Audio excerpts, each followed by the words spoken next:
Kev about it yesterday, and he said there are thousands of people who owe their lives to being picked up by the Sea King, and also the other rescue services, but this in particular. This aircraft actually has a royal connection. It was flown on numerous occasions by Prince William, and it's a Westland built Sea King, because originally the US Navy, Sikorsky, developed the S-61, and it flew way back in 1959.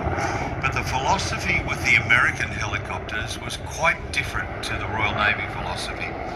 American helicopters kept very close to the fleet. Many of them only operated on plane guard duties, where if an aircraft flamed out on takeoff from the carrier, they'd go and pick them up. And they also had an anti-submarine role, but it was more controlled by the aircraft carrier itself. The Royal Navy, the philosophy was quite different. It had a lot of independence to operate the various helicopters, the various Sea King types, and they had a lot of independence. The wonderful thing about the Sea King is it hovers, as we can see, which gives everyone a fantastic opportunity to photograph it from every angle you can imagine. There's a rotor diameter of over 62 feet, or nearly 19 metres in length, 17 metres or 55 feet. Cruise speed about 112 knots, and a range of 664 nautical miles. Why do we say nautical miles? Speed is delivered in knots, and that goes back to the old speed of the sailing ships. 1 knot being 1 nautical mile per hour. Now the main compartment of the Sea King can carry up to 22 survivors, and a dozen stretchers, so you can see you had a boat in trouble, it could pick up a huge number of people and then carry off to safety. Allowed me to have a look in the back. It is enormous in there, that rear compartment area. There were many modifications incorporated in the UK-built Sea King. The German Navy, the Indian Navy, and also the Belgians.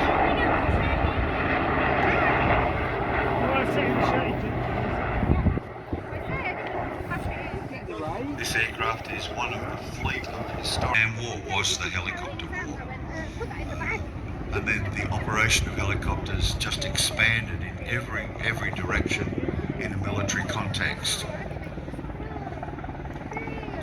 Historic helicopters currently have 12 helicopters, including 1 Westland Widgeon, 1 Westland Whirlwind, a Wasp, 7 Sea Kings, and 2 Westland Wessex.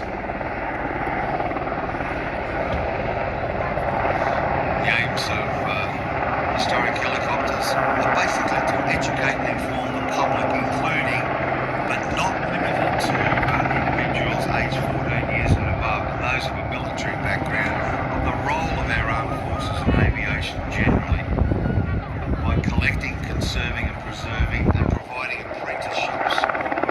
They're based in Chard, Equestrian Centre Grounds, Chard and Somerset.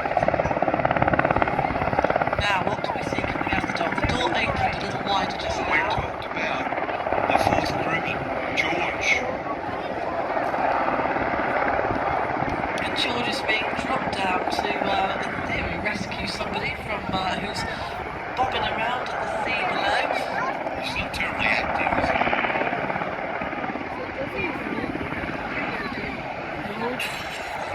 The rotor downwash from the helicopter. We spoke about the autogyro earlier on in the gyrocopter, where the air goes up through the blades, providing enough movement for the gyrocopter to hover. In this case, the air is coming down through, and there is an actual formula that you can use used to work out the speed of the downwash, and it gets right up there depending upon the weight of the liquid. But I have actually seen with NH90, the tyre man, blow over on the beach as it was coming into land with an injured sailor off a ship way off the coast. That's also one of the reasons that Sea King was parked kind of out on its own and not on the flight line, so that when it took off, there was no chance of that downdraft damaging any of the aircraft in the vicinity. Well, that can get up to around about 150 kilometres an hour, depending upon the type of helicopter and its weight at the time. So I don't know whether I'm feeling sorry for George or whether he's nice and cool there in this hot I day. think he's quite cool. He's come down to have a look. See if the pyros from the TJD models earlier on might have upset any sheep down there. Of course, this is the role that these aircraft